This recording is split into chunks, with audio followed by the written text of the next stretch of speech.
जय Hind my dear students, कैसे हो आप? आई होप कि आप अच्छे होंगे। मैं एम कुमार सर आप सभी को मिशन सेक्शन अड्डा के इस यूट्यूब चैनल पे मोस्ट वेलकम करता हूं। फर्स्ट ऑफ ऑल आप सभी को वेरी वेरी गुड इवनिंग। आप में से बहुत सारे बच्चों का ये कमेंट आ रहा है, कॉलिंग आता है कि सर मैं फर्स्ट राउंड में जो स्पॉट राउंड फर्स्ट में मैं अप्लाई किया था किसी भी कॉलेज में, तो क्या उस कॉलेज में फिर से अप्लाई करना होगा स्पॉट राउंड 2 के लिए? और दूसरी प्रश्न आप लोग का ये उठ रहा है कि सर जो इस बार कॉलेज का लिस्ट दिया गया है उस लिस्ट में किसी भी तरह के सब्जेक्ट को मेंशन नहीं किए गए हैं, तो ये कैसे पता चलेगा कि हम साइंस में या आर्ट में या कॉमर्स में कौन सा सब्जेक्ट को लेकर के फॉर्म अप्लाई करें? तीसरा प्रश्न उठ रहा है मन में ये आपका कि सर इस बार जो डॉक्यूमेंट देना होगा फोटोकॉपी, जो आप CAF निकालेंगे कॉमन एप्लीकेशन फॉर्म, उसके साथ CLC भी लगेगा।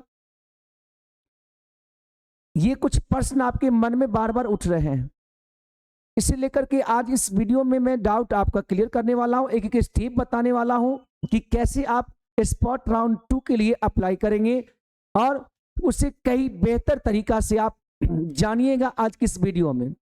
तो चलिए वीडियो को शुरू करते हैं। उससे पहले आप वीडियो को लाइक करिए और नए बच्चे हो तो चैनल को सब्सक्राइब कर लीजिए ताकि आगामी आने वाला मोस्ट इंपोर्टेंट वीडियो का नोटिफिकेशन आप तक शीघ्र पहुंचे और आप उस वीडियो से बहुत ही बेनिफिट ले पाए।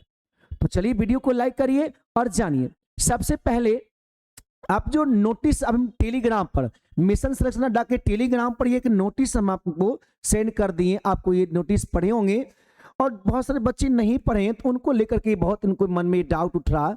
चलिए एक नजर इस नोटिस पर पहले डालिए। बिहार विद्यालय परिषद समिति के द्वारा ये नोटिस दिए गए हैं। देखिए यहां तक तो आपको हर चीज मालूम होगा, पहले से आप देखे हुए हैं। जो मेन चीजें वो हम आपको यहां से बता दे रहे हैं। कि द्वितीय स्पॉट नामांकन हेतु संस्थान व रिक्त सीटों की विवरण समिति के पोर्टल पर दिए गए हैं। समिति का जो पोर्टल है उस पर ये पूरा विवरण इसमें दिए गए हैं, bscbdelete.com। इस पर आपको पूरे तरह के विवरण इसमें आपको मिल जाएंगे।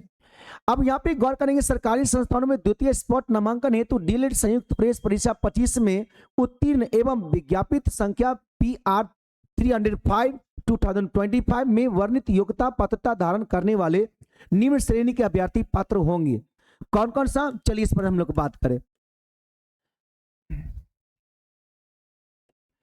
पहले यहां देखें कि आपको वैसे अभ्यर्थी जिनके पास में CAF कॉमन एप्लीकेशन फॉर्म एवं शुल्क ऑनलाइन जमा किया गया था, यानी कि जो काउंसलिंग करवाए थे वही केवल अप्लाई कर पाएंगे, जो काउंसलिंग नहीं किए वो अप्लाई नहीं कर पाएंगे।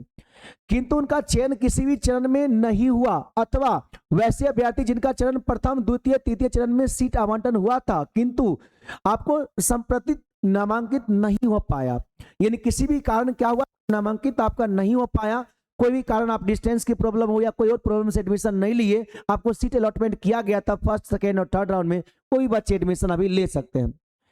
प्रथम द्वितीय तृतीय चरण में सीट आवंटन के आलोक में किसी भी संस्थान के संप्रति नामांकित कोई भी अभ्यर्थी स्पॉट राउंड नामांकन की प्रक्रिया में भाग लेने हेतु पात्र नहीं हो।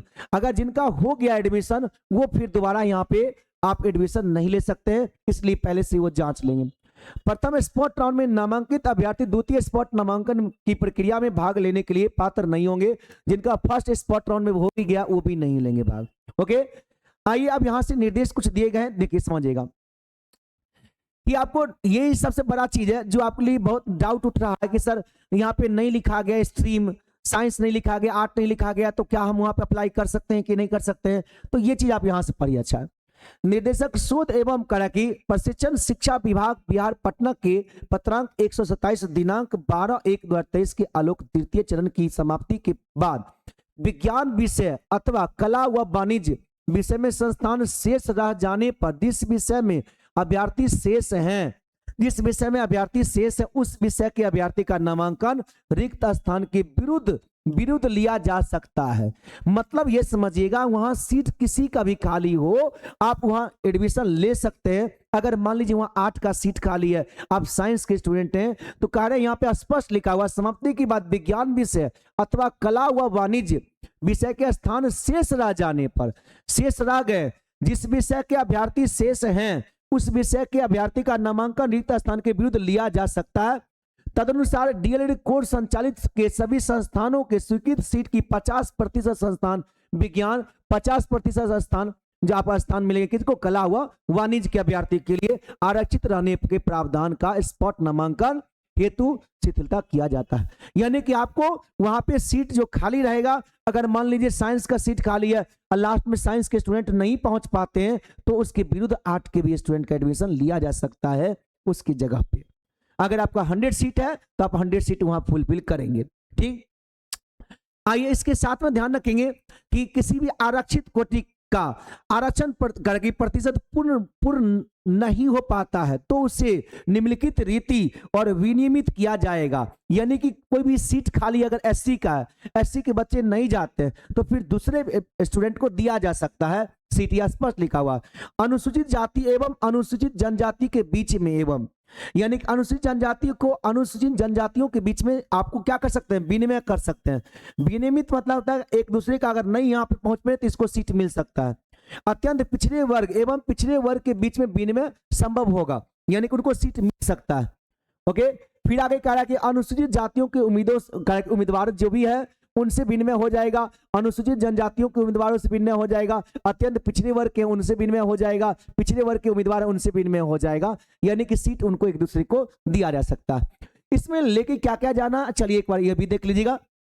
आप में से बहुत सारे बच्चों को ये डाउट क्लियर हो गया होगा कि आपको सीट जो है जिसका खाली है और दूसरे कैटेगरी के बच्चे हैं तो उनको भी आपको दिया जा सकता है, यहाँ पे कोई तरह का पाबंद नहीं लगेगा। ओके, और अगर वहां पे 8 का सीट है, 8 का सीट के बच्चे नहीं जा पा रहे हैं तो साइंस को भी वहां पे एडमिशन दिए जाएंगे। ये भी समझ में आ गया। उसके बाद आपके मन उठेगा सर डॉक्यूमेंट क्या क्या लेके जाना होता है, तो समझिए डॉक्यूमेंट में सबसे पहले क्या करिएगा, आप यहाँ से CAF डाउनलोड करिएगा। CAF कहाँ से डाउनलोड करेंगे, तो ये देखिए हम आपको वीडियो बना करके भी जारी किए थे पहले भी, और यहाँ से देखिए आप जैसे जाएंगे यहाँ से bsebdelete.com पर, कहाँ पे आओ, bsebdelete.com, यहाँ पे आप क्लिक करिएगा bsebdelete.com, यहाँ पे जाइएगा। यहाँ जाने के बाद आपको यहाँ पे देखिए अप्लाइड फॉर द डिलीटेशन 2026, यहाँ का है कॉलेज लॉग इन सेशन 2025 से 27, इस पर क्लिक करिएगा। क्लिक करने की जरूरत नहीं है, हम यहाँ पे क्लिक करके आपको बता ही दे रहे हैं। इस पर जैसे आएगा, अगर ये लॉग इन रहेगा तो इस पर क्लिक कर लेंगे, ऐसे आएगा। यहाँ देखिए लिंक, जो भी आपका लिस्ट आता है सब लिस्ट यहीं दिखता है आपको। अभी 2 नया लिस्ट आया, दोनों लिस्ट आपको यहाँ पे दिख रहा है। यहाँ पे roll number date of birth डालिएगा। जैसे roll number date of birth डाल के लॉगिन करिएगा, वहाँ आपके जो मोबाइल रजिस्टर्ड होगा, रजिस्टर्ड मोबाइल नंबर जो आप फॉर्म फिलअप करने समय दिए थे, उस समय जो मोबाइल नंबर दिए थे उस पर OTP जाएगा। OTP जैसे यहाँ डालिएगा तो आपका जो फॉर्म खुलेगा उसी फॉर्म को कहते हैं CAF, कॉमन एप्लीकेशन फॉर्म। उसके नीचे में प्रिंट निकलेगा, प्रिंट निकालेगा ऑप्शन, उस पर क्लिक करिएगा, प्रिंट निकलवा लीजिएगा। ओके, वहां समझ में आ गया। उसके बाद उसके साथ में और क्या क्या ले जाना, चलिए अब आते हैं सीधे इंस्ट्रक्शन पर। यहाँ पे आ गया जो आपका कैसे करना है, तो पहले आपको कॉमन एप्लीकेशन फॉर्म जो होगा वो आप यहाँ से निकलवा लीजिएगा, CAF कहते हैं, CAF। उसके साथ साथ में क्या क्या चीज लेके जाना है, चलिए एक नजर इस पर डालिए, थोड़ा सा हम इसको बड़ा कर देते हैं।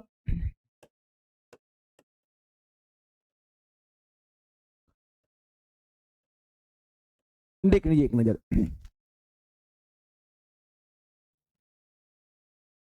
वैसे व्यक्ति जिनके पूर्व में कॉमन एप्लीकेशन फॉर्म CAF एवं शुल्क ऑनलाइन यानी काउंसलिंग करवाए हुए हैं, वो काउंसलिंग वहां से निकलवा करके डाउनलोड कर लेंगे। और तत्पश्चात अभ्यर्थी जिस संस्थान में नामांकन को इच्छुक है वहां संगत अभिलेखों के 100 अभिप्रमाणित छायाप्रति के साथ संस्थान में अपना नामांकन आवेदन समर्पित करेंगे। यानी कि जो डॉक्यूमेंट कहा गया, क्या क्या डॉक्यूमेंट लगेगा सर, मैट्रिक और इंटर का मार्कशीट और सर्टिफिकेट। ओके, मैट्रिक और इंटर ग्रेजुएशन पे देना चाहते हैं तो ग्रेजुएशन का भी मार्कशीट और सर्टिफिकेट। ओके ओके, इसके साथ में आधार कार्ड, फोटो, ये सब नेसेसरी है। उसके बाद जाति, आवास, जाति और आवास, और साथ ही में एनसीएल अभी आपको लेंगे, एनसीएल आपको वहां पे लेंगे इस बार। एनसीएल जो बच्चे गए हैं आज उनसे बताते हैं, एनसीएल का डिमांड किए गए, एनसीएल आपको वहां पे देना है। साथ ही में score card, admit card, score card, admit card, जितना हम बोले उतना डॉक्यूमेंट लेकर के आप जाएंगे कॉलेज पर, और कॉलेज पर एक फॉर्म देंगे आपको, वो फॉर्म भर लेना है, सारा डॉक्यूमेंट लगा देना और जमा कर देना। इसमें आवश्यक क्या क्या है, स्कोर कार्ड और सीए आप ज्यादा है आवश्यक है, देना ही देना है। और बाकी जो भी आपको है वहां पे अगर नहीं है, मान लीजिए कोई आपका डॉक्यूमेंट, तो कॉलेज जाके बात कर सकते हैं। कॉलेज अगर मान लेती है तो ठीक बात है, आवेदन करके आप आगे काम बढ़ा सकते हैं। ओके, वहां पर देने के बाद आप ध्यान दीजिएगा कि आपको वहां से रिसीविंग ले लेना, रिसीविंग एक जरूर वहां पे ले लीजिएगा, रिसीविंग ले लीजिएगा, ताकि क्या होगा कि आने वाले समय में आपको वहां पे जैसे आपको वहां से डेट निकलेगा तो वहां पे आपको रिसीविंग से ही काम करना है। कैसे, चलिए देखिए यहाँ से। तो प्रथम चरण का ये आपका जो हो गया। अब यहाँ से क्या होगा, 30 और 1 यानी कि 30, 31 और 1 3 दिन, 1 तारीख को भी संडे को भी वहां पे बहुत सारे बच्चे का आता है। पूरा वीडियो जो बच्चा देख लेगा उसको कहीं दिक्कत नहीं होगा, इसलिए कहते हैं कि वीडियो को लाइक करिए और ज्यादा लोगों में शेयर कर दीजिए ताकि सब देख लेगा। यानी कि 30 तारीख को, 31 तारीख को और 1 तारीख को 3 दिन आप वहां पे जाके जमा करेंगे। 30 तारीख आज हो चुका है, 31 और 1 संडे को भी खुला रहेगा। अगला बढ़िए, उसके बाद आप मेगा सूचिक अभ्यर्थी को आपत्ति प्राप्त करना। आपत्ति करने का मतलब है कि आपसे कोई, मतलब कोई ऐसा आपका नंबर है जो आपसे कम नंबर वाला कोई है और आपसे लिस्ट जारी करेंगे, लिस्ट आपको आ जाएगा यहाँ पे। जैसे आपने यहाँ जमा किए 1 तारीख के बाद 2 तारीख को लिस्ट आएगा, उस लिस्ट में आपका नाम है, कितना नंबर पे नाम है देख लीजिए, आपका मार्क्स के अकॉर्डिंग कोई ऊपर तो नहीं है, कोई नीचे तो नहीं है, उसमें देख लेना। अगर आपत्ति है तो आपत्ति दर्ज करिए, वहां लिखित में आपत्ति दर्ज करना एप्लीकेशन के टाइप में। फिर आपत्ति निराकरण की तिथि बनेगा 3 तारीख को, और उसके बाद फाइनल जारी किया जाएगा 5 तारीख को, फाइनल लिस्ट। उस लिस्ट में अगर आपका नाम आ जाता है तो 5 और 6 2 दिन आपका एडमिशन वहां पे हो जाएगा। तब आपको एडमिशन के टाइम में जो डॉक्यूमेंट है और साथ ही में जो डीडी होता है, वो डीडी बना के ले जाना है। वो क्या क्या होता है वो हम वीडियो में बताए हुए हैं, आपको हर चीज हम इस वीडियो में समझा दिए एक एक पॉइंट करके। आई होप कि आपके डाउट क्लियर हो गए होंगे। फिर भी आप अपने कमेंट में जरूर बताइएगा कि आपका इससे पहले वाला में स्पॉट राउंड 1 में आप कहीं आप एडमिशन लिए थे, कहीं पर आप अपना आवेदन जमा किए थे या नहीं किए थे। और अगर आप पहले से गवर्नमेंट कॉलेज में एडमिशन ले लिए तो आपको 2 फरवरी से क्लास भी स्टार्ट होगा, तो आप जरूर बताएंगे कमेंट में, या आप प्राइवेट कॉलेज का वेट कर रहे हैं और आपका कितना मार्क्स है, ठीक ना, ये बात आप कमेंट में जरूर बताएंगे। और वीडियो को एक बार लाइक जरूर कर लीजिए, और नए बच्चे हो तो चैनल को सब्सक्राइब कर लीजिए, ताकि आगामी आने वाला जो भी डीलेड से लेकर के जो मोस्ट इंपोर्टेंट वीडियोज का नोटिफिकेशन आप तक पहुंच जाए। जल्दी सब्सक्राइब कर लीजिए और शेयर जरूर कर दीजिए। थैंक्स, जय हिंद।